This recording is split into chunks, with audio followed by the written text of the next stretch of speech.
Welcome to our 200 nautical mile cruise, 1,000 nautical mile range exhilaration machine.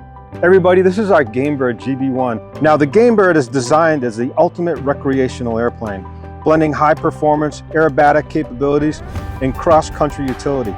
It's ideal for thrill seekers, aerobatic enthusiasts, and pilots who just want to travel to unique destinations, including remote grass strips. Now you've probably seen little pieces of it here and there throughout all our videos, especially in our training side, but we haven't done an in-depth walk around and got into the nuts and bolts and specs of this airplane. So not only are we going to do that with you today, we're also going to get into how we operate it and other things you probably don't know about this airplane. So let's go ahead and get started.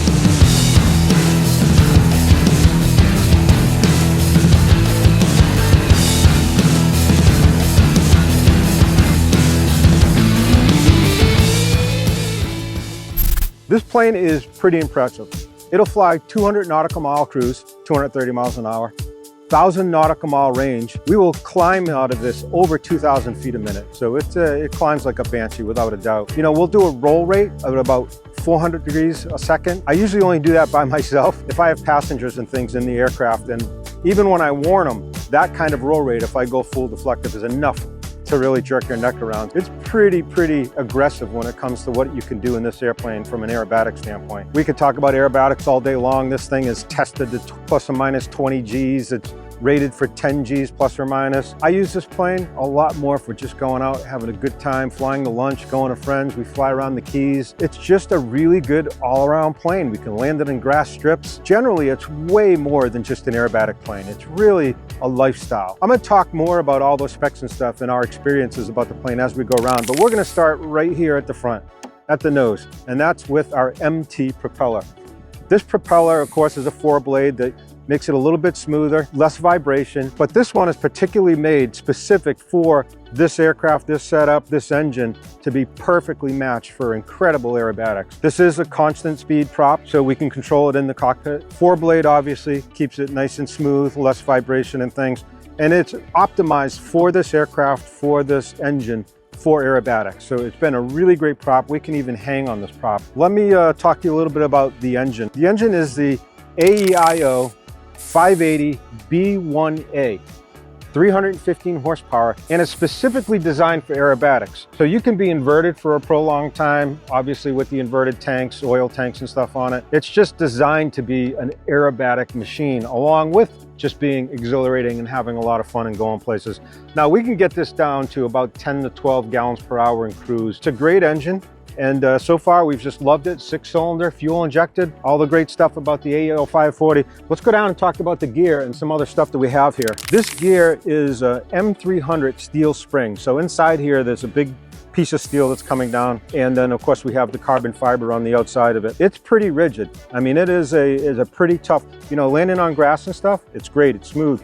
Sometimes it can be hard to land on ground because it is a pretty stout landing gear. Now, the other things we have here is a taxi camera that we installed. So this shows up on our G3X on the panel, pretty wide too. So it goes up pretty wide. It's not really good camera for looking way down the runway or way down the taxiway. But you know, to make sure you can see about 100 feet in front of you and there's nothing there, it works really well, especially left-right.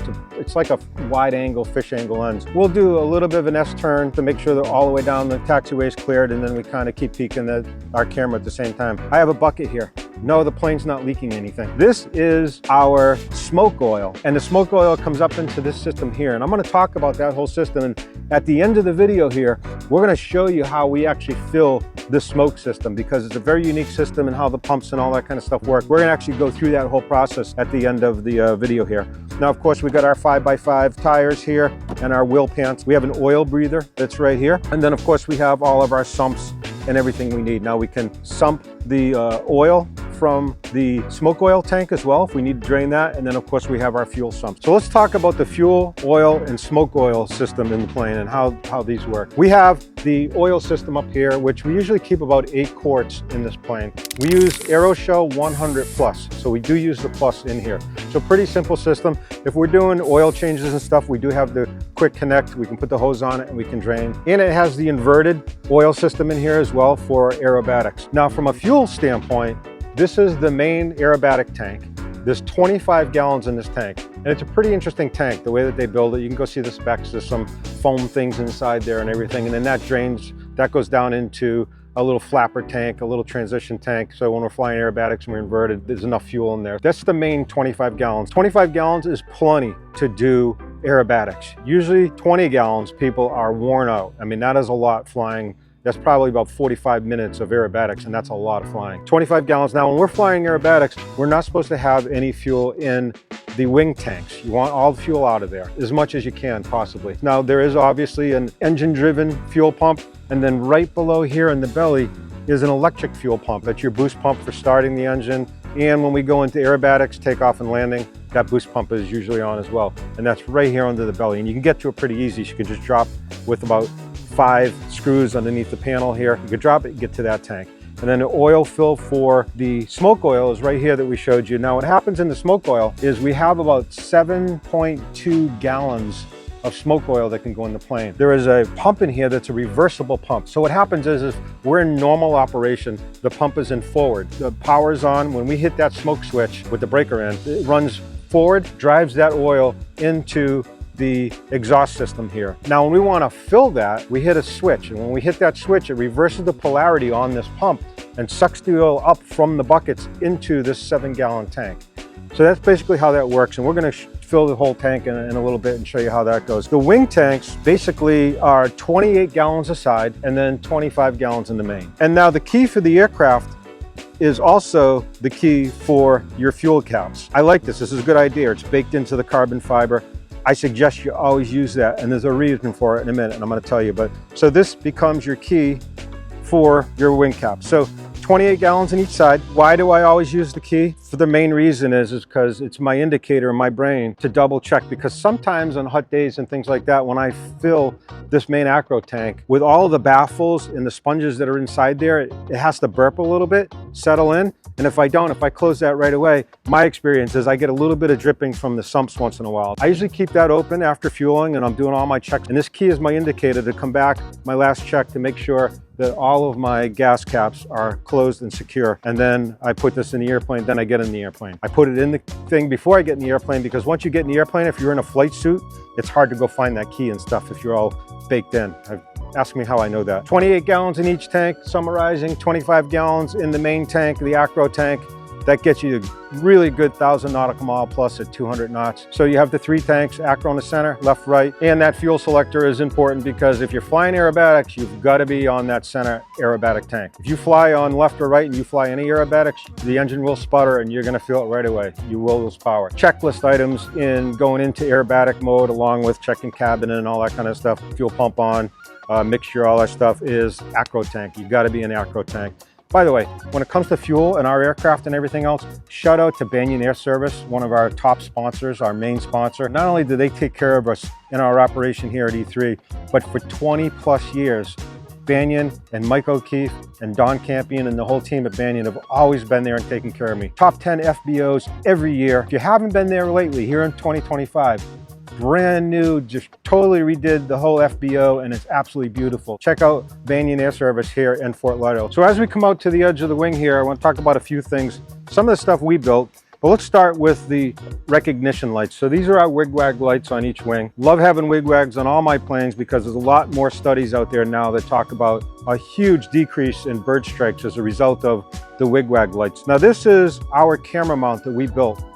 Now, I'll tell you that the GameBird already comes with this mount inside here, infused into the carbon fiber. It's built into the wing. So all you need is this little mount that you can buy from them that goes on the top of that. So you don't have to worry about mounting stuff on there. Then what we did is we put 2 little sticky backs here. Really not necessary for what we do, but just for a little extra strength there when we're flying aerobatics. And then it comes out to where our 360 cameras are sitting out here. Now this is 7075 aircraft aluminum. We milled and manufactured this here in our hangar. That works really well. You really don't even need this length. We're probably gonna cut it back a little bit. But by the way, we did a full video on all of our mounts and all of our airplanes, as well as a lot of the stuff that our friends at FlightFix send over to us. FlightFix here. So that's it. We got our lights, we got our mounts for our GoPro. We're gonna show you the mount on the other wing, which is totally different and comes up off the wing, and I'll tell you why we do that in a second. So here we got our nav lights and our strobes. One of the things on our checklist is there is a pin that goes through here and all the way out through the other end of the wing that has some white indicator paint here.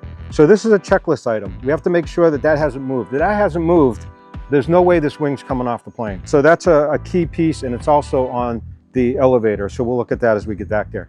Of course, we got to have our American flag. So we got our American flag on every wing, on every plane, and the tails. So now let's talk about this carbon fiber piece here. And everybody asked me about what are those triangles that are out in your wing? Well, these are our sight gauges. So when we're flying aerobatics, you can see we got 45s, we got 90s, 45 this way.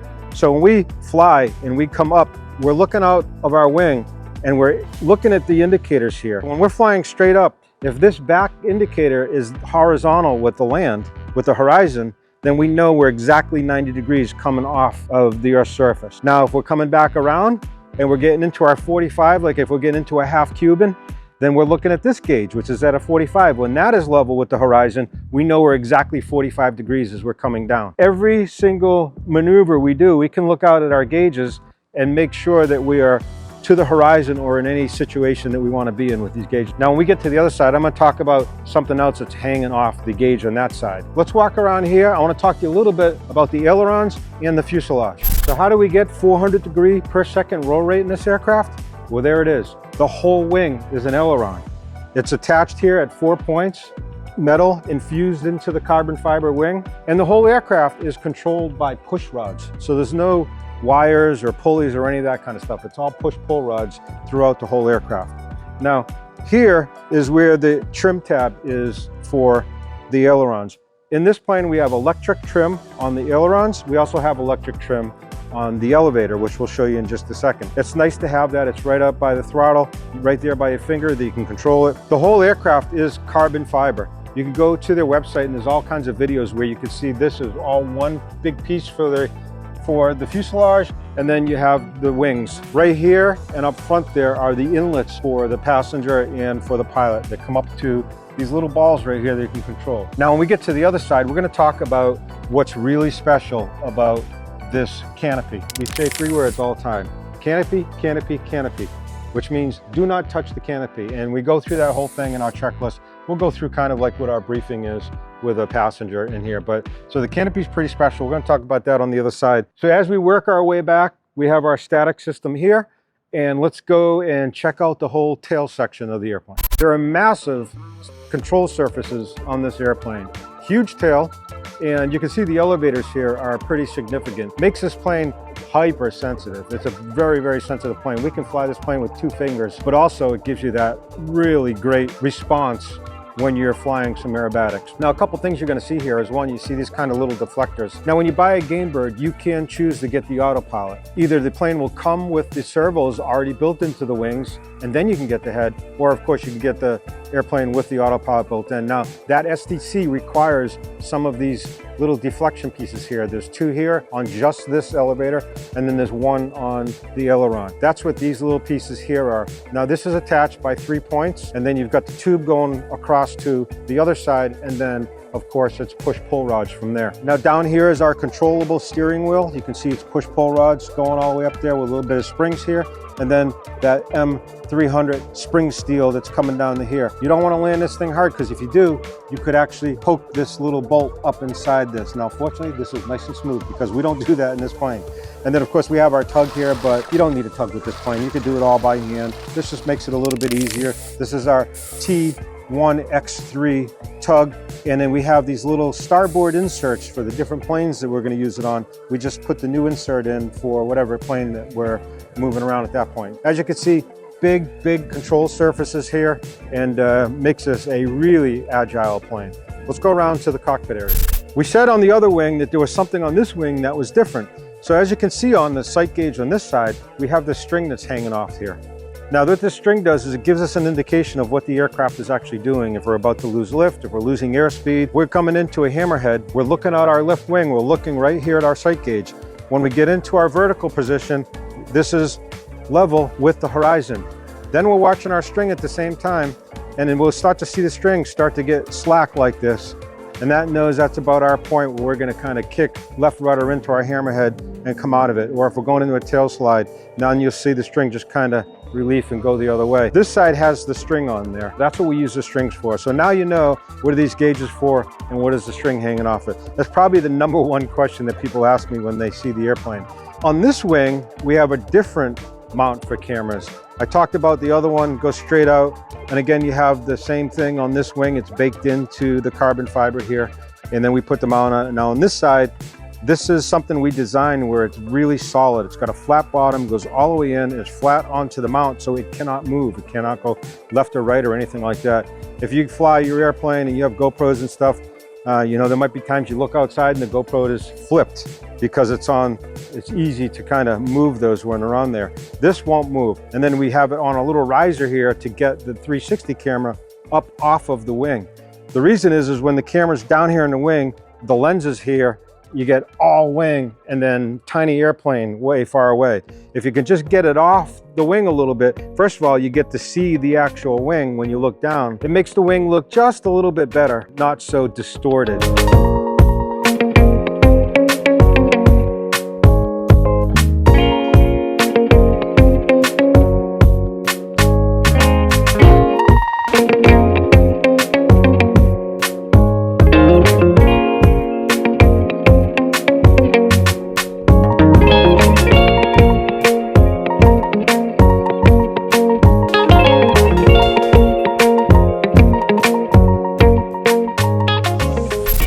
Get to the cockpit and talk a little bit more about that part of the aircraft. So we're almost to the point where we're going to fill the smoke system and show you how we do that. But I want to talk to you a little bit about the canopy and the baggage compartment. Now, we can put 33 pounds of baggage in here. It's probably about 3 square feet of area in here to put in. You can't have anything in here for aerobatics. So it's a really great thing to have for cross country and things of that sort. I know on my older planes, I'd have to put stuff up in the front seat and put seat belts on it. But in this plane, we have a really cool baggage compartment. Baggage compartment closes here, and here is the lever for it. So that has to be closed before you can close the canopy. So that's the nice thing about it. To make sure this is closed, the canopy won't shut. All right, now let's just talk about this canopy. This is such a great feature, but one of the most sensitive pieces on the aircraft because it is made to eject off the plane. We're in a situation where we have to actually eject out of the aircraft. From the inside, we pull that and the canopy just shoots off the back of the airplane. We can get out of our harnesses here, exfil, and pull our chutes. Because this is so sensitive, we never leave this open like this. We never leave it open in the hangar. We don't leave it like this at all. Even if we're walking away from the plane because the fuel truck's coming or something, we close it and we lock it. I can tell you just recently in Northern Florida, somebody had their canopy just sitting like this on a GameBird. Jet wash came from an aircraft in front of them, grabbed this thing and actually just pulled it right off and dropped the canopy on the ground. I don't know how much they are. They're probably about $20,000 to $30,000. So I tell everybody, do not touch the canopy. I'm the only one that touches the canopy. No matter what, this canopy is always closed when we walk away from the aircraft. There is nothing more exciting and exhilarating than flying this aircraft on a beautiful sunny day and having this view. It's probably one of the best offices you can ask for. It's like flying an F-16.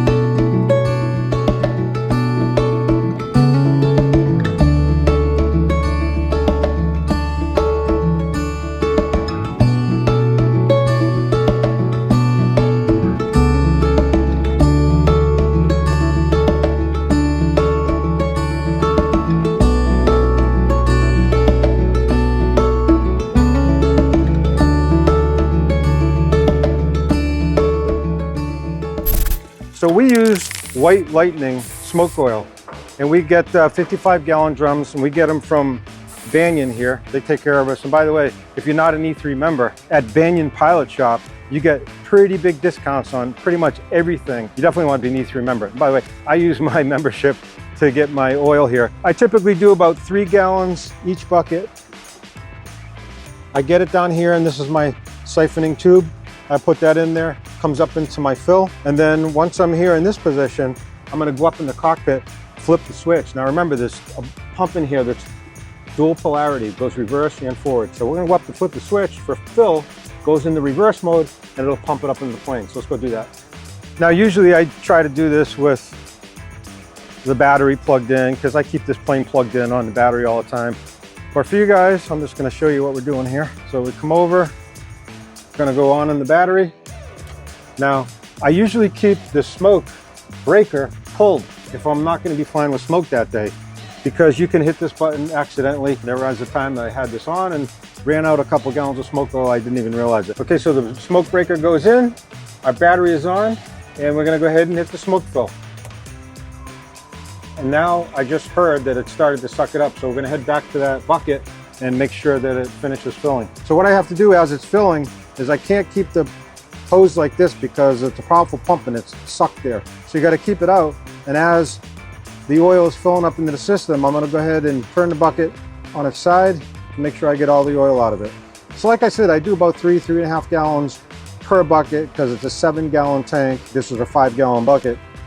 And that to me seems to be the easiest way to do this. It's almost out here. So as you can see, only a little bit left. And I'm gonna try to get every bit of it almost there. And then you'll hear the pump cavitate, and there we go. So now I go to the pump. Pump off, battery off, pull my smoke breaker. All right, so now we've got enough smoke oil for 20 minutes of flying. That is a blast. There's nothing like doing some aerobatic with your smoke on. Hopefully you guys enjoyed that full walk around. Now we go through a whole bunch of other videos and details of mounts and different stuff in the airplane. Go see the cockpit video. But make sure you please like and subscribe and let us know that you want more of this content, and we'll go ahead and do it. Thanks for joining us on this walk around of this aircraft. Go check out our other ones. We'll see you soon.